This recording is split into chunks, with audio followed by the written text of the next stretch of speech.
Oi, pessoal. Boa tarde. Nelson Slosbergas. Do meu lado está a Judith Leia Adler. Boa tarde. E o nosso colega Michel de Amorim. Boa tarde, Dr. Nelson, boa tarde, Judith, boa tarde a todos. Bem-vindos ao nosso webinar de hoje, que é Melhores Práticas para Atender às Obrigações Exigidas pelo Fisco Americano, que são um tópico bem amplo, e fizemos isso de propósito, porque estamos entrando agora no tax season, as declarações de imposto de renda que precisam ser apresentadas, que o Michel vai explicar para nós em mais detalhes. Então, e as coisas estão mudando muito por causa do pandemic, por causa da troca da liderança americana, que pode trazer novos impostos. Então, é um tema bem importante para ser discutido, e deixamos em aberto para vocês tiverem a oportunidade de fazer perguntas. Temos com nós o Michel, que é um CPA, com tremenda experiência nessa área. Eu queria falar um pouquinho sobre por que Nelson Slosbergas PA e Drummond. Nós fizemos o nosso escritório temos 3 áreas. Tem o NSPA, que é o escritório de advocacia. Temos o NS Corporate Services, que é o escritório que atende e mantém as estruturas dos nossos clientes. Então, BVIs, offshores, corporations, LLCs, tudo isso fica embaixo do nosso NS Corporate Services, onde a gente faz o Registry Agent Services e Compliance. E uns 3 anos, quase 4 anos atrás, criamos o NS Consulting, que quem toca o NS Consulting é a Judith. E a NS Consulting começou a fazer a parte de balance sheets, financial statements, tax returns, das estruturas que nossos clientes temos. E a operação cresceu muito nesse tempo, e a gente decidiu fazer um joint venture com um escritório de contabilidade que não só tinha o conhecimento, mas tinha o staff, tinha a parte de bilingual, fala português, fala inglês, e tem o lado brasileiro também, que pode atender os 2 lados, que pode dar uma visão para o cliente, não só dos Estados Unidos, mas também o reflexo que isso pode ter no Brasil. E então, a Drummond e o Michel, que é o representante da Drummond, é exatamente isso que a gente estava procurando e que nós achamos. Então, esse ano é o official kickoff desse consulting, esse joint venture. Então, a Judith toca o NS Consulting, mas sempre trabalhando com o staff do Michel e os associados dele para atender a parte de tax returns, balance sheets, consulting, advisory, tudo na área de tax, tá? E a gente continua na parte legal, NSPA, continuamos na parte do Registry Agent Services embaixo da NSCorp. Então, isso posiciona vocês em por que esse evento. Michel, você queria falar alguma coisa antes que a gente começar? Doutor Nelson, primeiramente queria agradecer a oportunidade, o convite. Estamos muito animados aí com a parceria. Acho que 2020 foi um ano desafiador aí para todos nós, né? E a gente começou a trabalhar junto, começou esse namoro efetivamente, né? Esse ano já tivemos aí alguns clientes em conjunto e com feedback sempre muito positivo, né? A Judith sempre muito atenciosa com os clientes, a parte de relacionamento com os clientes. E a gente dando um suporte do lado técnico, os assuntos têm sido cada vez mais complexos, né, Judith? Então, a gente tem investido aí um tempo significativo na parte de pesquisas, atualização da legislação, todo esse impacto e essas mudanças causadas pela pandemia, que nós vamos falar rapidamente hoje aqui, né? Acho que a gente não vai ter tempo de cobrir aí pelo menos os temas principais, mas as dúvidas que ficarem posteriormente também será um prazer a gente responder por e-mail ou agendar, né, uma ligação subsequente. Mas, de novo, agradeço aí, será um prazer participar desse webinar com vocês. Ótimo. quer falar umas palavrinhas? Não, acho que a gente tem aí uma agenda. Ok, Né? então vamos lá na nossa agenda. A agenda vai ser o joint venture que já tocamos, atrasos no processamento das informações no IRS, Tax ID, FIRPTA, status de não residente para estudantes estrangeiros, FBAR 5472, a manutenção dos registros contábeis e o teste de substância econômica, pagamento de impostos estimados e retenções na fonte. Então, vamos começar com o primeiro tópico, que é atrasos no processamento das informações no IRS. Então, eu tive a oportunidade, quando um cliente vende um imóvel, um cliente, eu falo, uma pessoa estrangeira, ou pessoa física ou estrangeira, uma empresa, tem uma retenção na fonte de 10% a 15% do valor da venda, não é do lucro, não é outro cálculo, é do valor da venda. Essa retenção não é um imposto, é um depósito que é feito para o fisco americano, e esse depósito é usado para pagar o imposto se tiver lucro na operação. Se não tiver, esse dinheiro eventualmente volta para você. E o que nós estamos... e aí, como que é feito isso? Ou é feita a retenção na fonte pelo advogado do comprador e o dinheiro é mandado para o fisco americano, e aí o cliente faz uma declaração de imposto de renda para pegar um refund desse dinheiro, essa é a opção A. E a opção B era o que se chama de um FIRPTA Withholding Application, onde a gente guarda o dinheiro em escrow, geralmente com o advogado do comprador, que é o withholding agent, e a gente faz uma petição para o fisco falando, olha, o cálculo é esse, não teve lucro, ou se teve lucro é bem menor do que os 10% ou 15%, então, por favor, emite um certificate liberando esse dinheiro de escrow, porque o imposto não é devido. Então, em teoria, tudo funciona assim, bonitinho. O que nós estamos, eu vou deixar a Judith e o Michel falar um pouquinho, o que nós estamos passando agora é tremendo atrasos com o fisco americano, não só para refund o dinheiro, mas também dar uma posição sobre o withholding certificate. Michel, você quer expandir um pouquinho sobre esse tema? Claro, claro. Doutora Elsa, a gente tem vivenciado isso aqui quase que diariamente a gente tem essa demanda, né? Muitos clientes que ou receberam correspondência do IRS referente a algum tipo de questionamento ou de auditoria, ou clientes que estão aplicando para o EIN number e que estão tendo algum tipo de atraso no recebimento dessas informações. Então, isso tem acontecido com uma frequência elevada, e quando a gente entra em contato com a IRS, o que eles falam é realmente, olha, a demanda está muito alta, né? Recebemos, os escritórios ficaram fechados por muito tempo, então eles expressamente nos pediram, não só a Drummond, mas a todos os CPAs e enrollment agents, que evitassem mandar informações via paper. Então, por exemplo, os impostos de renda, né? A gente mandou os impostos a papel, aqueles que não tinham opção efetivamente de fazer o electronic filing. E pediram também para evitar o envio de fax, porque que era o meio de comunicação principal.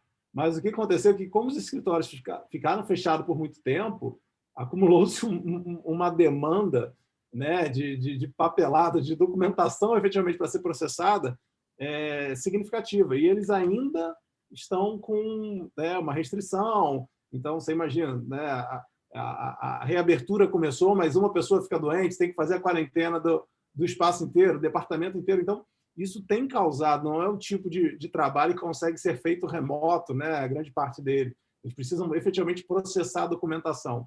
Então, isso tem causado um atraso significativo, não somente, né, na aplicação do EIN, esse a gente tem observado com muita clareza, principalmente para aqueles clientes estrangeiros, né, que precisam, que normalmente essa aplicação ela é feita via papel. Então, o cliente americano, ele normalmente aplica com o próprio Social Security Number, ou o cliente estrangeiro que tem um representante legal nos Estados Unidos, ele aplica com o Social Security Number desse representante e o EIN sai na hora. Agora, para aqueles que a gente precisa enviar o fax, aí realmente tem entrado aí num período de espera que tem excedido muito o prazo que a gente estava acostumado no passado. Então, hoje tem excedido 45, 60 dias, até mais, né? Então, a depender de qual escritório que está efetivamente processando aquela informação. Então, tem criado aí um nível de frustração alto, né, nos clientes. Então, aqueles clientes que tiveram withholding de FIRPTA, né, como o senhor mencionou, que pagaram o imposto antecipado, né, ou tiveram essa retenção, e agora estão esperando a restituição e essa restituição não chega. E tem literalmente demorado aí 1 ano. E a gente tem casos de clientes que tem mais de 1 ano que está aguardando a restituição, e porque eram processamentos que estavam na linha para serem executados, e aí veio a pandemia, e isso realmente agora... Então, isso tem acontecido, infelizmente, não há muito o que se fazer, a gente liga, eles pedem paciência, olha, está sendo analisado. Então, o que aconteceu, muitos clientes receberam correspondências, cartas de informações que já haviam sido enviadas, né, e que o IRS não teve tempo de processar.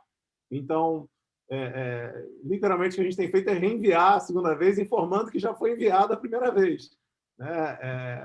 Então, isso tem sido a parte da nossa rotina aqui, nosso dia a dia, em lidar com a Receita Federal Americana nos últimos meses, infelizmente. Nós temos pelo menos umas 5, 6, 7 applications lá no IRS que foram apresentadas ano passado, e normalmente os regulations exigem que eles respondem em 90 dias. E muitas vezes vem antes, mas muitas vezes vem depois dos 90 dias. Essas applications que nós temos já estão mais do que 90 dias. Então, eu decidi que eu ia ligar lá. O departamento que cuida dessa área fica em Utah. Então, depois de umas 7 tentativas, consegui falar com uma pessoa lá que me explicou que o escritório está praticamente fechado. Eles permitem um número limitado de pessoas para entrar lá dentro, e que, pelo esse fato, o número de applications que estão sendo processadas também caiu muito, e que eles estão pelo menos 10 meses atrasados. Tá? Então, em termos do FIRPTA Withholding Application, até a pandemia desaparecer e o staff voltar em total, eu acho que vai ter esse atraso. Agora, Michel, e Tax ID, hein? Que clientes precisam de Tax ID para abrir conta bancária, para fazer outras coisas, e não estão saindo também. Qual que é a sua experiência em relação a isso? A gente tem observado que o Tax ID de empresas estrangeiras, a gente tem conseguido, eu acho que a Judith também tem uma experiência com isso, a gente tem conseguido obter, porém, o Tax ID de empresas americanas, né, de LLCs, com sócios estrangeiros, esses têm demorado bastante. Então, que é justamente o que a gente normalmente faz a aplicação via fax. Então, uma das recomendações que a gente tem dado é se existir um dos sócios que tem o Social Security americano, você consegue fazer essa aplicação online, ou se a empresa tiver um representante legal, um secretário nos Estados Unidos, que possa fazer essa aplicação on behalf, né, da empresa. Essas são as opções que a gente tem visto efetivamente em termos de Tax ID. Tem realmente causado aí muito problema, porque impacta a abertura de conta. Então, de novo, são vários aspectos, né, doutor Nelson, que o Tax ID ele é fundamental. Então, a gente tem pedido um pouco de paciência para as empresas, aqueles que têm urgência, efetivamente o caminho que a gente tem recomendado é considerar essa questão de ter um legal representative para fazer esse processo on behalf da empresa. E não tem como acelerar, né? Fora essas opções que você deu, não tem como chorar, ligar, fazer. Infelizmente, não. Tem que entrar na fila. Ok. Ok. Vamos para... outra pergunta que eu tenho para você nessa área aqui. Se entre o FIRPTA Withholding Application e esperar 10, 11, 12 meses, ou fazer a retenção, mandar para o fisco e pedir um refund do dinheiro, na sua experiência, quanto tempo está demorando o refund de dinheiro do fisco? Está bem complicado de estimar, doutor Nelson. Como eu mencionei, tem casos de clientes que que está aproximadamente em 12 meses, né? Da transação em si. Então, foi um evento, na verdade, de 2019, e que o imposto, né, a retenção tinha ocorrido em 2019, o imposto foi filed em 2020, né, com efetivamente o detalhamento do refund, e esse recurso ainda não foi disponibilizado. Então, tem sido aí realmente essa nova realidade, e infelizmente a gente não consegue, não tem muito o que fazer, né? Você liga, a gente tenta obter aí algum tipo de informação a mais, mas o IRS não informa uma data específica, uma expectativa de recebimento desses recursos, e literalmente o que a gente tem que fazer é esperar, né? Ter certeza que o envio foi feito da forma correta. Então, um ponto que eu tinha mencionado é, se o cliente conseguir qualificar efetivamente para ter o certificate, e não, né, que não são todos os casos, que eventualmente eles conseguem, né? Existem algumas exceções ao FIPTA, e normalmente o que a gente recomenda é um planejamento. Então, se o cliente é uma empresa estrangeira, é um cidadão estrangeiro que tem uma expectativa de ter imóveis para investimentos nos Estados Unidos e que eventualmente possa vir a ter uma venda, ele pode estruturar, né, esse tipo de investimento através de uma C Corporation americana, por exemplo, que não teria. Então, assim, existem opções, né? Cada caso é um caso, é até difícil a gente comentar, porque não existe uma receita de bolo que possa ser aplicada em todos os casos. Mas a nossa recomendação acaba sempre sendo o planejamento. Então, né, muita gente acaba fazendo uma transação e depois fazendo uma consulta, né? O ideal é que sempre tenha a consulta antes, converse com o advogado, converse com o CPA, para entender o impacto disso. E como a gente mencionou, né? Uma retenção de 15% no valor bruto tem um impacto significativo no lucro da transação. Então, esse é um ponto a ser observado. Isso é um ponto importante que você levantou, de como planejar isso daqui. Então, vamos pegar 2 exemplos que a gente consegue fazer para evitar o FIRPTA withholding. Então, quando o vendedor é uma empresa americana, por exemplo, uma corporation americana, aí não tem essa retenção na fonte. Não tem essa retenção, ainda mais que o dono da corporation é estrangeiro, o diretor que assinou é estrangeiro, o fato que tem uma empresa corporation americana não tem essa retenção. Então, o cliente que tem um imóvel na offshore, conseguimos abaixar o imóvel para uma empresa doméstica sem essa retenção, porque tem uma exceção para aumento de capital, chamado 351 contribution, e aí a gente abaixa o imóvel para a empresa doméstica, e a empresa doméstica que vende o imóvel. Isso funciona. O ideal é de fazer isso antes de você colocar o imóvel no mercado, porque para a gente fazer isso no meio de uma transação que um contrato já foi assinado é complicado.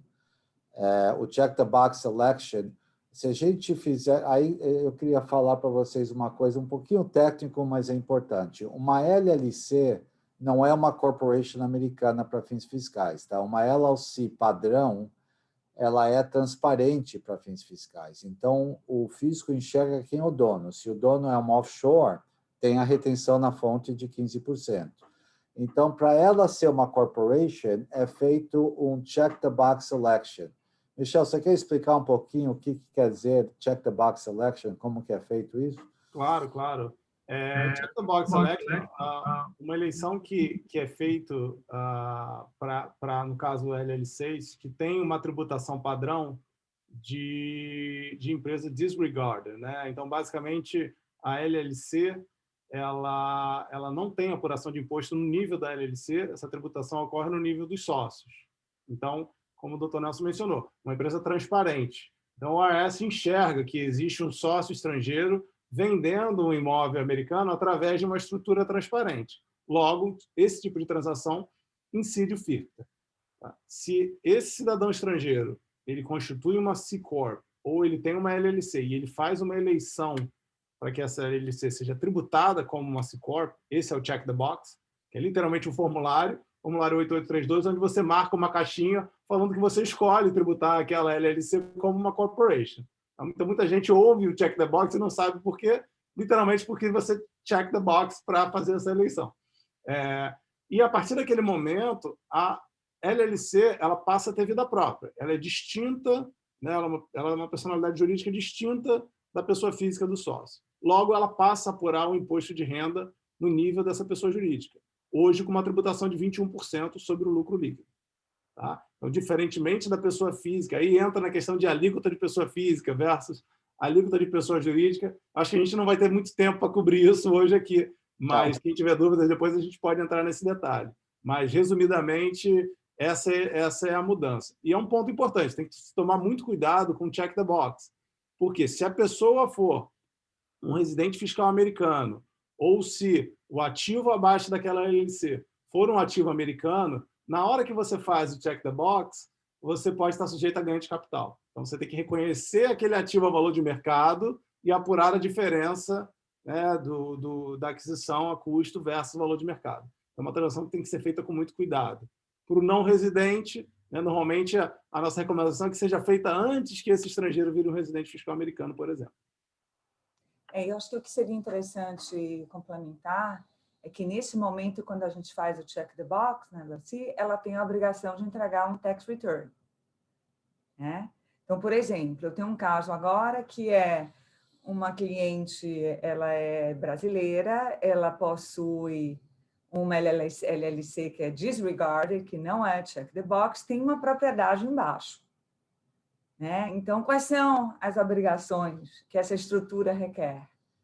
Né? Então, isso é uma coisa importante, porque a LLC não é check the box. Se ela não é check the box, ela é disregarded. Exatamente. Se ela é disregarded, a dona é quem vai ter, né, que apresentar, que vai ter que file o tax. Exatamente. Esse é um ponto muito importante, porque muita gente desconhece, né? Eu sou sócio de uma LLC e no Brasil a gente não tem essa figura da empresa desconsiderada para fins fiscais, né? Acho que isso agora está até mudando, estão surgindo eventualmente novos formatos. Mas hoje o sócio dessa LLC americana, ele, obviamente, se existe lucro nos Estados Unidos, ele tem que fazer o imposto de renda americano e pagar esse imposto no nível da pessoa física. O mais importante se uma LLC ela tem lucro e ela tem um sócio estrangeiro, deve haver um pagamento estimado de imposto sobre, na verdade, na alíquota máxima de 37%. Então, a empresa deve antecipar 37% de imposto para o fisco sobre aquele lucro americano, para depois a pessoa física fazer o imposto de renda dela e reaver o recurso. O mesmo conceito é muito similar ao FIRPTA no caso da venda do imóvel. O fisco quer antecipar a parte dele, como ele não sabe qual é a alíquota que essa pessoa física vai estar, porque é uma tabela progressiva, ele quer na alíquota máxima. E aí, cabe essa pessoa física, depois de fazer o imposto de renda dela, e para reaver esse recurso retido a maior. Então, muitas pessoas físicas não sabem disso, têm retenção na fonte e não fazem o imposto para reaver o valor retido a maior. Aquelas que não fazem retenção, que as LLCs não fazem esse pagamento, elas estão sujeitas a penalidades. Esse cálculo deve ser feito trimestralmente. E aí volta no tema aqui da nossa reunião, que é compliance. Muita gente pensa que eu só tenho um imóvel, eu não preciso fazer balanço, eu não preciso fazer minha demonstração de resultado periodicamente. E as pessoas estão enganadas porque, se elas não tiverem, né, esses registros atualizados, elas podem ter efetivamente esse tipo de situação onde existe lucro, não foi retido o imposto e, quando for feita a declaração, vai vir com penalidades e multas. E uma outra coisa que eu acho que essa estrutura que eu falei trigger é a questão do 5472, da 5472, porque é uma disregarded, o dono é um estrangeiro, único só. Então, existe essa lei, né, que vem em 2017, que é uma lei nova que foi implantada há alguns anos, que se uma LLC ela é disregarded e quem é o dono é um único dono estrangeiro, ela tem que ela tem que entregar um formulário, 5472, que tem que ir junto com o 1120, que é o tax return. Então, isso é super importante, porque nós temos vários clientes que caem nessa estrutura, né? E para poder saber se tem o 5472, acho que você vai poder falar um pouquinho, né, que o Nelson colocou aqui na nossa agenda, você tem que falar sobre as transações reportáveis. Né? E para poder você saber se é uma transação reportável, você tem que fazer um balanço. Né? Então, acho que isso que você falou do compliance, ele é super importante e todos nós temos que estar muito atentos, né, a essa questão. É verdade, verdade. Isso é um ponto muito importante. E o 5472, depois a gente vai falar um pouquinho, ele é meramente informativo, mas a penalidade dele ela é severa. Então, o fato de não entregar, ele pode gerar aí uma obrigação significativa. Isso. Ok. Duas perguntas que veio, e uma delas é bem dentro do próximo item na nossa agenda, Michel, que é quais são as obrigações anuais sobre uma LLC, e eu assumo, aqui está a LLC, não diz se é disregarded ou não, então se você puder cobrir os dois seria bom, e tanto na esfera federal e na esfera estadual. Tá, ótima pergunta. Uma LLC, e aí uma corporation também, elas vão ter algumas obrigações no nível de compliance, né? E elas têm as obrigações fiscais. Então, vamos trabalhar num cenário onde essas empresas têm lucro nos Estados Unidos, tá? Lucros oriundos de operações americanas, tá? Ou aluguel, ou uma atividade operacional. E aí o primeiro requerimento, além do annual report, né, que é uma obrigação estadual para manter essa empresa ativa efetivamente, então todo ano tem que ser paga essa taxa efetivamente, né? Ela apurando lucro trimestral, ela tem a obrigação de fazer o estimated tax, né? No caso de uma corporation ou uma LLC com check the box, esse estimated tax é no nível da empresa. Então, apura-se o lucro daquele trimestre, aplica 21% no nível federal, né? Hoje, se for uma empresa na Flórida, 4,5% no nível estadual, e literalmente você antecipa esse cheque para as agências reguladoras. Se um trimestre você teve lucro, o outro você teve prejuízo, no que você teve prejuízo você não precisa fazer o estimated tax, né? E no final do ano a gente encerra efetivamente a contabilidade dessas empresas, faz o formulário, né, de imposto, se for um 1120 ou se for um 1065, e apura efetivamente o lucro, né, daquele exercício. Como vocês já fizeram esses pagamentos estimados ao longo do ano, né, normalmente não vai ter um valor a pagar e você tem uma restituição. Tá? No nível de uma LLC sem o check the box, uma LLC transparente, essa obrigação ela recai sobre os sócios. A LLC transparente ela não tem incidência de imposto no nível da LLC. Esse imposto é no nível acima de cada sócio. E aí, lembrando, se você tem um sócio residente americano e um sócio estrangeiro, o sócio residente americano ele deve fazer o pagamento estimado de imposto dele, normalmente com base até no imposto pago no ano anterior. Então, normalmente, quando você faz o imposto de renda nos Estados Unidos, você já recebe o voucher para pagamento estimado dos anos seguintes. Aqueles que já estão acostumados a fazer imposto de renda sabem do que eu estou falando. Para o estrangeiro, o IRS não tem esse controle. Então, ele obriga a LLC, ou a fonte pagadora, né, do estrangeiro, a fazer esse pagamento estimado de 37% trimestralmente, para que esse sócio estrangeiro, né, no ano subsequente, faça esse imposto de renda, formulário 1040-NR, de não residente, e ele possa reaver esse valor pago a maior. Então, essa é uma, assim, em termos de... Michel, e se eu não fizer esse pagamento estimado? Bem, a gente vai apurar o imposto no ano seguinte, vai ser calculado o imposto devido e vai vir abaixo uma linha de multa e juros pelo imposto não pago ao longo do ano. É só isso. Então, isso acontece com muita frequência, né? Então, para aquelas empresas que fazem o balanço anual, né, Judite? A gente até brinca que, do nosso lado, assim, o balanço anual ele tem que ser o último recurso. O ideal é que seja feito pelo menos trimestral ou semestral, para a gente poder ter essa visibilidade e poder orientar o cliente. Se a gente faz uma vez ao ano, Inês é morta, como dizem lá no Brasil, né? Assim, a gente não tem efetivamente muito o que ajudar nesse sentido. Então, esse é um ponto relevante. Obrigações adicionais, formulários 1099. Então, para aquelas empresas que contratam prestadores de serviço nos Estados Unidos e que pagam acima de $600 por ano, elas devem anualmente reportar né, essas informações para o IRS. Então, para isso, elas precisam obter o formulário W9 desse prestador de serviço. Isso é um ponto muito importante, porque se você pede o W9 na hora que você está contratando um serviço, normalmente ele te entrega. Depois que o serviço foi prestado e que você já pagou, para você correr atrás do fornecedor para ele te dar um W9 é algo mais difícil. E, né, a entrega com atraso ela pode gerar penalidades. Então, são algumas questões a serem avaliadas, né? Essa na parte de compliance. E aí, falando também de obrigações anuais, a gente mencionou o formulário 5472, que esse é aplicável para empresas que tenham sócios estrangeiros, acima de 25% dos sócios estrangeiros. Essas empresas são obrigadas a reportar transações, né, o que a gente chama de transações com partes relacionadas, ou reportable transactions, com partes relacionadas estrangeiras. E esse é um tema que gera muito debate. Primeiro, esse formulário, a falta de entrega ou atraso, ele gera uma multa de $25 mil. Né? Então, aí já é um ponto realmente de atenção. A IRS tem focado muito nesse tópico. Segundo, preço de transferência. Se existe, a gente é obrigado a reportar no formulário 5472 se essas transações entre partes relacionadas elas estão em linha com práticas de mercado.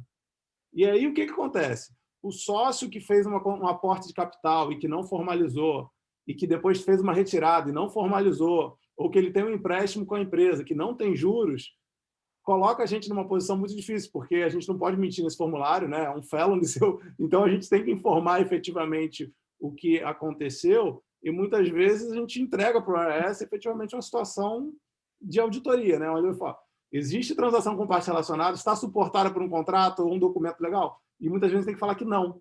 Né? Está em em linhas com práticas de mercado? Muitas vezes não está. E aí, efetivamente, o IRS tem ali munição suficiente para fazer uma auditoria e aplicar penalidades. Ele pode arbitrar o que é uma prática de mercado dentro de uma situação. Então, existe um empréstimo aqui que não está suportado, ele pode muito bem aplicar uma taxa de 5%, 7%, 10%, enfim, sobre aquele valor, né, o principal que não foi quitado. Então, são alguns aspectos relevantes aí nessa parte de compliance a serem observados. Desculpe se eu me estendi um pouco, porque realmente o tema ele dá aí muita margem para comentário. Ok. Uma outra pergunta. Por que constituir uma LLC, vou check the box, para a C Corp, ao invés de ir direto para a C Corp? Então, isso é uma boa pergunta. Eu até me surpreendo que essa pergunta não é feita mais, mas uma das razões importantes para ter uma LLC, ainda mais que a administração de uma LLC em geral é mais simples do que uma C Corp. Uma C Corp, vamos dizer, é parecida com uma SA no Brasil, uma LLC é mais parecida com uma limitada, mas uma razão importante de uma LLC, as duas empresas te dão limited liability.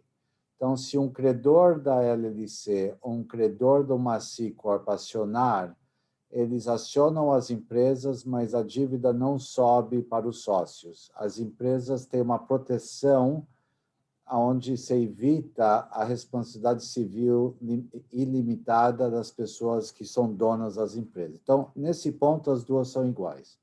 A grande diferença é que, se eu sou dono de uma LLC e o Michel me acionar e ganhar uma ação de $1 milhão, se eu tenho uma C Corporation, o Michel pega as ações da C Corporation e vende o patrimônio da empresa para se pagar. Numa LLC, o máximo que um credor tem é um charging order. Então, o Michel tem um charging order contra mim, só que o Michel precisa esperar eu distribuir o dinheiro da LLC para o Nelson para ele pegar. Como eu sou manager da LLC, sei que o Michel está atrás de mim, eu nunca vou distribuir patrimônio para mim. Então, o LLC tem um Asset Protection Feature que uma C Corp não tem. Fora o fato que é mais simples de operar, mas para fins fiscais, a LLC é uma corporation. Então, você tem essas vantagens de proteção de bem, mas você tem a C Corp taxation. Então, boa pergunta. Outra pergunta, Michel. Em um planejamento tributário, por exemplo, essa operação se adequa melhor a não residentes nos Estados Unidos? Não sei se eu entendi essa pergunta. Você entendeu ou não? Acho que essa é referente à estruturação de uma offshore ou com uma C Corporation para fazer aquisição dos imóveis, talvez. Não Pode sei. ser. Vamos na próxima, não. Essa parte dos lucros trimestrais é válida para equivalência patrimonial sobre controladas no exterior? Ótima pergunta. A equivalência patrimonial, em via de regra, ela não é um evento tributável nos Estados Unidos. Ela gera uma renda ou um prejuízo contábil, mas ela não vai gerar uma renda ou um prejuízo fiscal.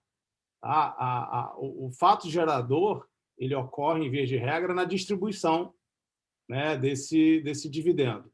Então, só que no aspecto de compliance, aí entra um novo formulário. Então, se a gente tem uma empresa americana, uma holding americana, que tem uma subsidiária brasileira, ela precisa reportar o formulário 5471, se ela tiver mais de 10% de participação nessa subsidiária estrangeira. E esse é um formulário que é o terror dos CPAs e dos enrollment agents, porque ele leva aí algo em torno de 40 horas para ser preenchido. É realmente muito, muito pesado. Você precisa converter o balanço da empresa brasileira, converter a demonstração de resultado da empresa brasileira, você tem que reportar o lucro acumulado, né, histórico, e se você tem, aí existem algumas métricas, existe uma premissa onde esse lucro acumulado ele pode ser tributado nos Estados Unidos, mesmo que ele não seja distribuído. Então, independente aí da questão da equivalência patrimonial, tem que se atentar. Aí eu vou falar aqui os nomes, mas depois a gente pode entrar em mais detalhes. Um é o GILTI Tax, né, que é o Global Intangible, né, uma tributação efetivamente sobre essa renda ativa obtida no exterior por empresas americanas, né, através de subsidiárias. E a segunda é o Subpart F, que são rendas passivas obtidas no exterior, onde o IRS justamente entende que se nós montarmos uma empresa americana e montarmos uma subsidiária no Brasil que tenha muito lucro, e se eu não repatriar esse lucro, eu nunca pago imposto nos Estados Unidos. Então, essas duas regras elas entram para identificar se não está sendo uma prática abusiva e a gente está mantendo esse lucro no Brasil só para não pagar imposto nos Estados Unidos. Então, esse é um ponto muito relevante. De novo, aí é uma parte muito técnica, a gente pode depois fazer um webinar só sobre esse tema, mas essa é uma ótima pergunta.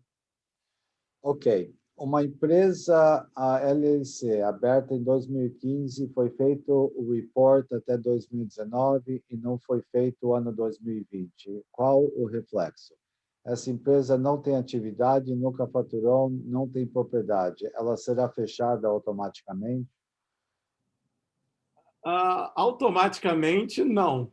Né? Então, vamos lá. Existem duas jurisdições, né? No momento que a gente registra a empresa, a gente faz primeiro um registro estadual, né? É feito aí um file junto com o Estado, fazendo um double check do nome da empresa. Você faz o registro estadual e, posteriormente, você faz o registro federal. Se você não tem essa empresa, você não está fazendo pagamento, por exemplo, do annual report, essa empresa ela entra em stroke off, né? Ou seja, ela é dissolvida automaticamente pelo Estado. Mas isso não isenta a empresa das obrigações que ela pode vir a ter, tanto no nível estadual quanto no nível federal.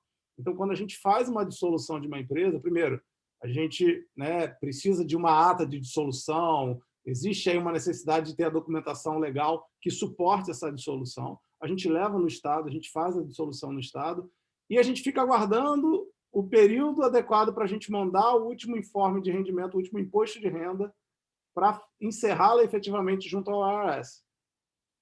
Então, não é um procedimento... No Estado, ele ocorre automático no momento que a empresa não paga essa taxa. E aí ela fica literalmente com uma pendência com aquele Estado. Tá? Para você reativar aquela empresa, você precisa quitar aquelas obrigações passadas. No nível federal, existe a necessidade de fazer o que a gente chama de o final tax return. Né? Você literalmente faz o imposto de renda informando que aquela empresa foi dissolvida. Só para acrescentar isso um pouquinho, quando os clientes perguntam como que eu encerro uma empresa, isso na BVI, offshore e doméstica. Eu chamo de duas formas, o sistema formal e o informal. O informal é você deixar de pagar. E aí o estado da Flórida, Delaware, BVI, por exemplo, em BVI demoram 7 anos para ela ser involuntariamente dissolvida.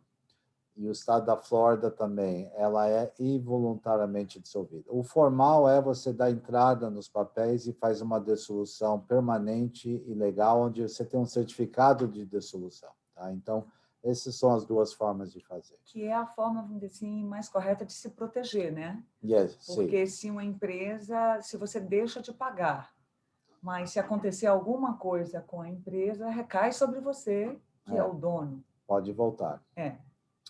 Ok, a LLC, com participação estrangeira acima de 25%, sem lucro, com apenas um imóvel sobre a mesma, também tem de apurar o estimado trimestral? Não, o imposto de renda estimado ele só se aplica para empresas com lucro. Agora, isso não quer dizer que esse sócio estrangeiro não deve fazer o imposto de renda americano. Por quê? Se eu tenho uma empresa, eu sou estrangeiro, eu sou sócio de uma LLC americana, essa LLC dá prejuízo. Ano após ano, ela dá prejuízo. E eu não faço o meu imposto de renda, eu basicamente, nos Estados Unidos, todas as empresas são tributadas no lucro real. Ou seja, tem lucro, paga imposto. Tem prejuízo, ela gera um prejuízo fiscal para que aquele sócio possa abater no futuro, em caso de lucro. Se eu tenho uma empresa que gera prejuízo e eu não faço o meu imposto de renda, eu estou abrindo mão desse prejuízo fiscal. Então, quando ela tiver lucro, eu vou ter que pagar imposto. E se eu, ao contrário, se eu estivesse fazendo o meu imposto todo ano, informando o prejuízo que eu tenho ano após ano, quando ela der lucro, eu tenho um prejuízo acumulado para utilizar. Consequentemente, eu não pago imposto. Então, essa é uma dúvida muito comum que, né, investidores estrangeiros têm esse pressentimento. Não, minha empresa está lá nos Estados Unidos, mas ela só dá prejuízo. Eu tenho imóvel, só tem a depreciação e se eu não estou reportando efetivamente esse prejuízo, eu não vou poder utilizar esse benefício lá na frente. Então, esse é um ponto super importante. Ok. Além do formulário 5472 que a Judite mencionou. Se tiver transação, se eu fiz um aporte de capital, ou eu fiz uma retirada de capital, ou eu paguei uma despesa que era da empresa, essa é uma transação reportável. Aí eu entro no 5472, que é a multa por não fazer de $25 mil. Eu recebo dividendos de uma empresa familiar no Brasil. A empresa paga as taxas e tributos no Brasil. Como fica a declaração desses dividendos e o tratamento tributário deles aqui nos Estados Unidos, assumindo que essa pessoa é americana para fins fiscais, Michel? Tá. Os dividendos, aí falando um pouco de planejamento tributário, os dividendos são os grandes vilões do planejamento tributário, né? do residente, do estrangeiro que vira um residente fiscal americano. Então, a primeira coisa que a gente olha quando a gente fala de um planejamento tributário é se essa pessoa recebe dividendos de empresas estrangeiras. Se sim, e aí a gente tem que olhar a estrutura societária, o tipo de empresa. Uma das opções é fazer a eleição fiscal dessa empresa estrangeira nos Estados Unidos, que é o check the box. Aí esse é o check the box inverso.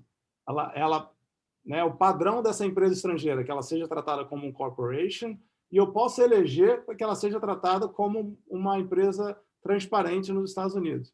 Michel, qual é o benefício? Por que eu vou eleger minha empresa estrangeira para ser tributada transparente nos Estados Unidos? Bem, porque essa empresa estrangeira já paga imposto no Brasil. Né? Então, vamos usar um exemplo que a empresa está no Brasil no lucro real. Ela já paga 34% de imposto, contribuição social e imposto de renda.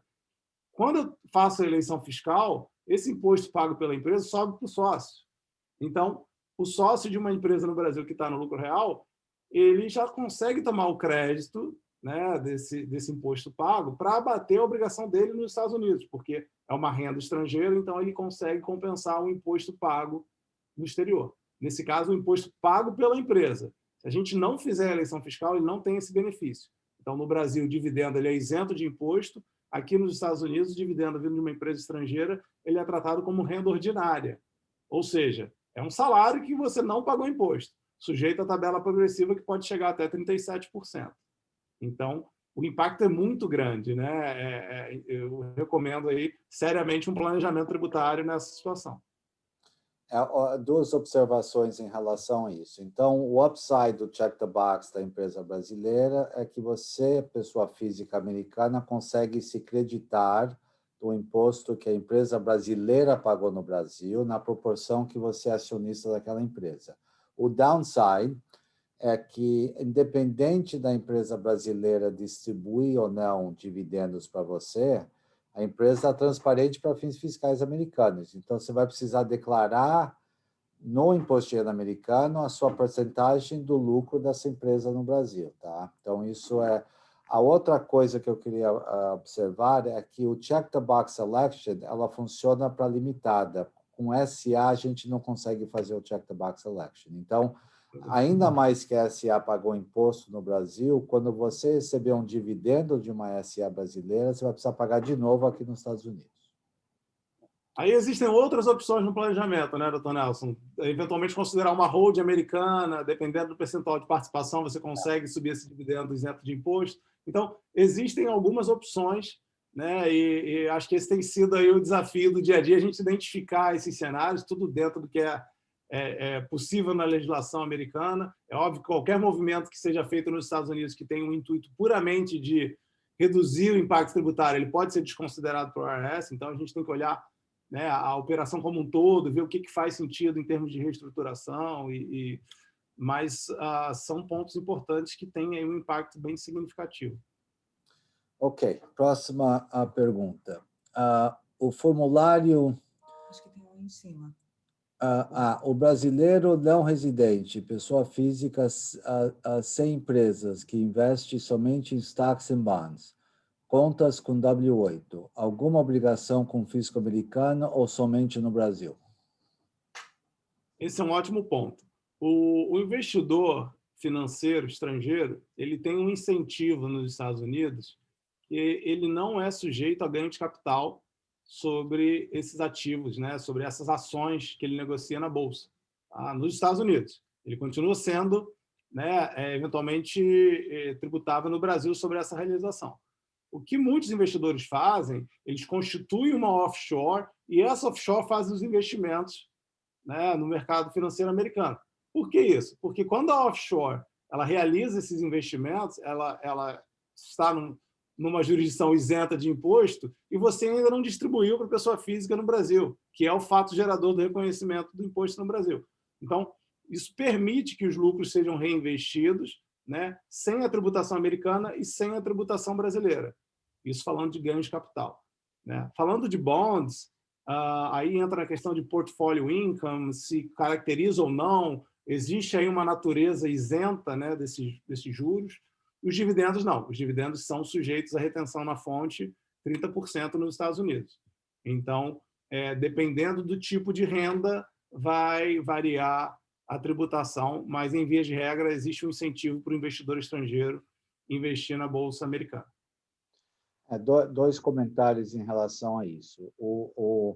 A taxa de 30% na fonte é a taxa padrão, tá? Então, o brasileiro paga 30%. Agora, países que têm tratados com os Estados Unidos, essa taxa de 30% pode ser menor, pode ser 5%, pode ser 15%. O Brasil não tem tratado com os Estados Unidos, então é os 30%.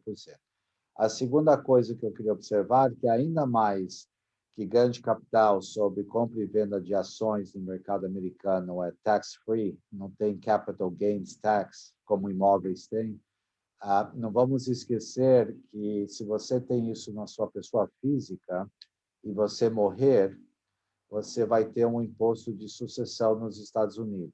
Então, e é muito alto esse imposto. Então, mais uma razão, fora a razão que o Michel falou de offshore, enquanto ficar no offshore não precisa declarar no Brasil, também tem o fato de se proteger aqui nos Estados Unidos do estate tax, tá?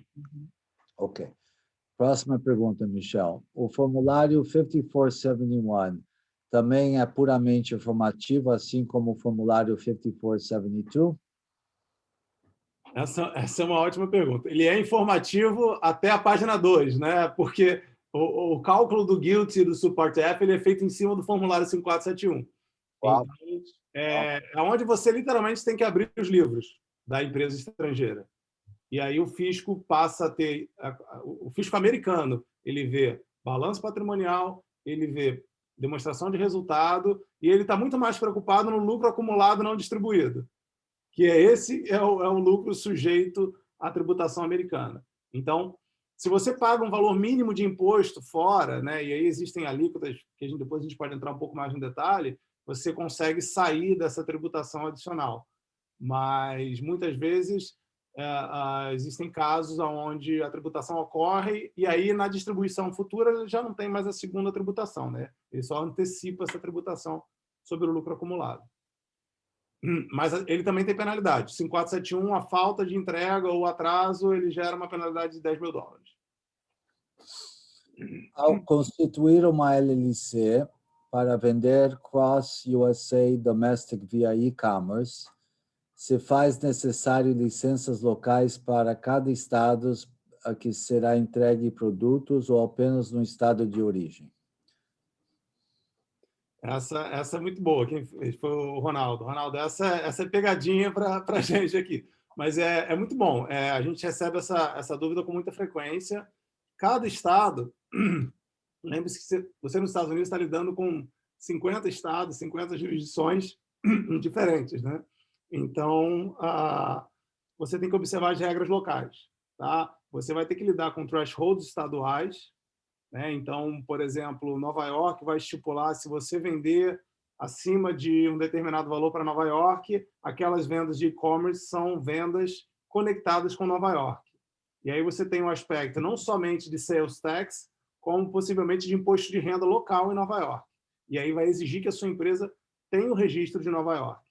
Então, esse é um ponto muito importante. Imagina uma empresa que vende para os Estados Unidos inteiro ter que controlar isso, né? Então, isso veio à tona em anos mais recentes pela questão da Amazon, da Wayfair. Tem um processo judicial muito comum que é da Wayfair com o estado de North Dakota, ou South Dakota, não lembro agora, desculpa. E que... Um segundo. Fiquei no escuro aqui, desculpa. E que os estados começam a questionar esses grandes e-commerce se realmente eles não têm a presença física, porque isso também depende muito dos termos de entrega dessa mercadoria.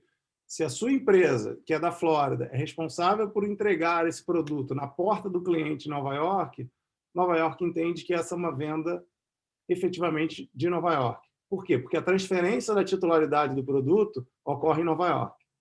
Tá? Então, tem que ser levado em consideração essa materialidade que cada estado vai ter, né? Mas também os termos de entrega aí, desse produto. Ok. O offshore é dona de uma LLC check the box para ser uma corp. Ela tem um imóvel, eu imagino que a LLC tem um imóvel e também tem investimentos financeiros. Essa estrutura pode complicar ou gerar liabilities nos Estados Unidos?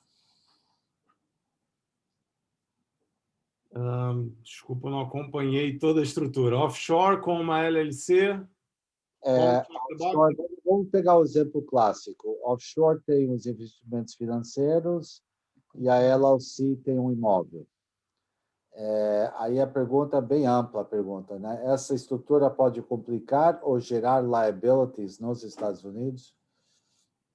Não, essa LLC com check the box, sendo tratada como uma corporation para fins fiscais, ela, de novo, ela não está sujeita efetivamente ao FIRPTA, porque é uma venda local, né? Uma empresa americana vendendo um ativo americano.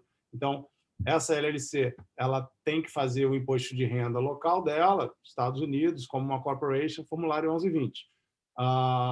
Enquanto a holding ela tem os ativos financeiros que são isentos, aí, por exemplo, na questão do ganho de capital. Então, é uma estrutura que faz muito sentido e, além disso, ela traz a proteção sucessória que o Dr. Nelson mencionou. O investidor não está na pessoa física comprando ação ou comprando imóvel. Ele faz isso através de uma estrutura que, né, é uma empresa offshore. Então, é uma estrutura que ela é muito utilizada nesse sentido. Ok. Aí a pergunta, em que caso é cobrado os 15% de FIRP? Tá? Eu respondo rápido essa daqui. É quando o vendedor é pessoa estrangeira. Então, ou pessoa física ou pessoa jurídica estrangeira tem os 15% e às vezes é 10%, tá? Tem um exemption se a venda é menos de 1 milhão e o comprador vai usar o imóvel para uso próprio, aí às vezes cai para 10%, mas sempre em caso de um vendedor estrangeiro. Se o vendedor é uma US Corporation para fins fiscais, no FIRP da withholding. Michel, próximo. Os Forms 1120 e 5472 é para atender a esfera federal, mas também atende estadual, ou cada um dos forms, ou cada um tem forms para apresentar? Não, esses formulários são formulários no nível federal, então, para atendimento do IRS, formulários estaduais, eles vão junto da declaração, né? É calculado de acordo com a renda efetivamente daquele estado. Então, você pode ter uma corporation, por exemplo, que ela tem operações em múltiplos estados, e aí ela precisa ter o bookkeeping adequado, né? Ter os centros de custos adequados, o nível contábil, de forma que ela possa gerar uma DRE para cada estado. E ela, eventualmente, ela vai pagar imposto somente naquele estado que teve o fato gerador. Então, é muito comum nos Estados Unidos a empresa ter vários registros, porque ela está na Flórida, mas ela contratou uma pessoa, por exemplo, para fazer vendas em Nova York, e ela tem uma pessoa na Califórnia. Bem, ela precisa de pelo menos 3 registros, Flórida, Nova York, Califórnia, e do lado contábil ela passa a ter que manter esse controle, né? Ela tem que ter não só receita por estado, como também custos e despesas, para que ela possa apurar o lucro líquido de cada estado e fazer a apuração estadual de cada estado. Então, isso é muito importante. Existem estados que são isentos de imposto de renda, enquanto outros têm uma tributação super elevada. Ok. Michel comentou sobre o lucro real pode fazer check the box. No caso de empresas de lucro presumido, também pode acreditar IRPJ e CSLL pagos? Pode sim. As empresas de lucro presumido podem. A gente tem que ver se vale a pena, né? A do lucro real, com certeza vale a pena, porque você já está saindo de 34%. O lucro presumido, como é calculado com base numa presunção do lucro, né, sobre a receita, quando a gente traz isso para os Estados Unidos, a gente tem que ver quanto que representa esse imposto pago do lucro real da empresa. Então, a gente sempre tem que olhar essa questão o que a gente chama aqui de ajustes de gap, né? Então, eu pego uma demonstração financeira de uma empresa brasileira, a gente tem que converter essa demonstração financeira para dólar e fazer a avaliação de um eventual ajuste, né? E um deles é essa questão do imposto pago no Brasil e quanto que isso efetivamente representa. E lembrando que, se você tem uma empresa que não distribui lucro, né, periodicamente, não vale a pena fazer a eleição fiscal do check the box. Senão você vai pagar imposto nos Estados Unidos sobre um lucro que você não tem efetivamente a distribuição, né? O fato gerador ele deixa de ser o dividendo e ele passa a ser o lucro apurado naquela empresa.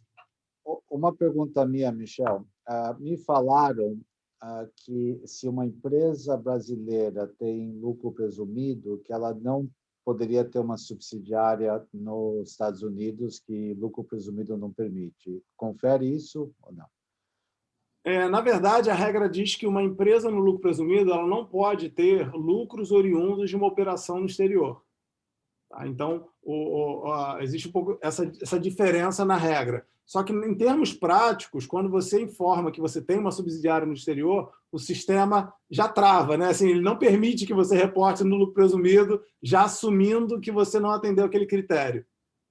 Então, em termos práticos, geralmente, quando a gente comenta com o cliente essa questão da subsidiária no exterior, a gente já menciona para ele levar em consideração a mudança do método tributário no Brasil para lucro real. Caso a venda seja casada com uma compra, há que reter o FIRPTA, sendo a compra do mesmo valor da venda. Então, o que você está se referindo é o 1031 Exchange, e o 1031 Exchange é diferente do Brasil. Aqui só vale para investimentos comerciais ou investimentos, não funciona para a sua casa própria ou um vacation home, tá? Então, mas vamos dizer que você tem uma propriedade de investimento, você vendeu, teve um ganho de capital, e se você comprar um outro imóvel dentro de 6 meses e esse imóvel ser do mesmo valor ou maior, e não precisa ser um imóvel, pode ser vários imóveis, mas que a soma é do mesmo valor ou maior da sua venda, aí você adia, defer a obrigação de pagar o imposto. E realmente tem um exemption do FIRPTA para isso, tá? Mas eu te falo que, nesse caso, eu preferia abaixar o imóvel da offshore para uma empresa doméstica e fazer o 1031 na doméstica. Vai ser muito mais fácil do que tentar fazer uma estrangeira. Bom, pessoal, já são 5 horas. Vamos pegar a última pergunta. Fiquei curioso sobre a questão dos lucros acumulados serem tributados nos Estados Unidos. Eles tributariam os lucros acumulados em um CNPJ no Brasil, isso apenas no caso do check the box? Não. Então, isso dependendo de quem é o dono dessa empresa estrangeira. A gente já falando de um residente fiscal americano, dono de uma empresa no Brasil, e esse residente fiscal americano ele tem mais de 10% de participação dessa empresa, ele é obrigado a reportar o 5471. Se essa empresa estrangeira ela tem mais de 50% de participação de sócios americanos, e aí pode ser um sócio, ou a gente pode estar falando de vários sócios, ela é o que a gente chama de CFC, ela é uma Control Foreign Corporation.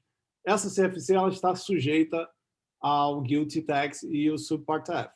Então, é onde o fisco americano entende que, bem, essa é uma empresa que tem mais de 50% de participação de americanos, né? Então, eu quero saber o que tem lá no lucro acumulado dela. Eu quero saber quanto de imposto que essa empresa pagou. Então, o sócio sendo ou uma pessoa física americana ou uma pessoa jurídica, uma corporation americana, essa regra ela incide. Então, não quer dizer diretamente que você vai pagar imposto sobre esse lucro acumulado. Dependendo de quanto de imposto que já foi pago, você consegue. Existe uma eleição que a gente consegue absorver parte desse imposto, mas você tem que fazer esse cálculo e você precisa demonstrar para o fisco essas informações. Não fazer esse formulário e não demonstrar, você pode estar aí entrando realmente numa área muito cinzenta e onde o IRS é relativamente novo isso, né? Então a questão do GILTI Tax, por exemplo, ela vem com a reforma tributária de 2017, então passa a valer a partir de 2018, mas é uma área que realmente tem sido muito sensível e tem gerado muito questionamento. Muito bom, obrigado, Judith, obrigado, Michel, excelente. Não chegamos a cobrir tudo, mas cobrimos muita coisa. Algum pessoal está perguntando se tem acesso às gravações disso, parece que vamos mandar, né? Sim. A gente tem um canal no YouTube e amanhã a gente sobe esse vídeo para o canal do YouTube. E também a gente está à disposição por e-mail, né? Então, caso vocês tenham alguma dúvida, podem contactar a gente. Obrigado a todos. Obrigado, doutor Nelson. Obrigado, Judith. Obrigado a todos que participaram. Obrigada, Michel. Foi bem interativo. A Aline, do nosso time, deixou aqui o contato, né? E a gente também vai estar à disposição aí por e-mail, enfim. Então, quem tiver dúvidas, por favor, fiquem à vontade. Foi um prazer. Tchau, tchau. Tchau, boa noite. Obrigada. Obrigada. Tchau, tchau.